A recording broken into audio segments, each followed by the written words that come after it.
საერთაშორისო ტურნირის გამარჯვებული გურჯაანის სპორტული გაერთიანების ბავშვთა საფეხბურთო გუნდი კახეთის პირველობისთვის მზადებას შეუდგა.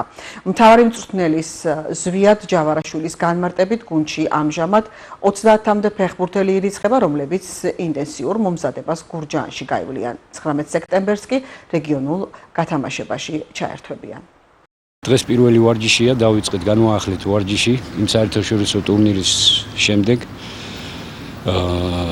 დღეს პირველ ვარჯიშზე ბევრი ბავშვი მაკლია, სადღაც 10-12 ბავშვი მაკლია, იმიტომ რომ დასვენებლად არიან წასულები და ესეთი ის არის, მაგრამ ამას ეშველება ყველაფერს. ეხლა რაც შეეხება ვარჯიშებს, ძალიან მაქსიმალურად მინდა რომ მოვემზადო 19 სექტემბერს უკვე განახლება მეორე წრე, სადაც კახეთის ჩემპიონატზე ვიღებთ მონაწილეობას 14 წლიანებში, 14 წლიანების ჩემპიონატია, მაგრამ ფაქტიურად 15-იანებით გამოვდივარ. 14-იანებიც ჩვეულებრივ თამაშობენ, ხო.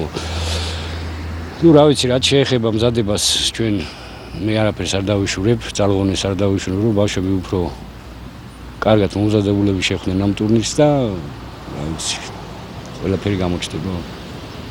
რა იქნება და როგორ იქნება, იმედია რომ კიდევ ერთხელ გვასახელებენ ჩვენი ახსაზრდელები.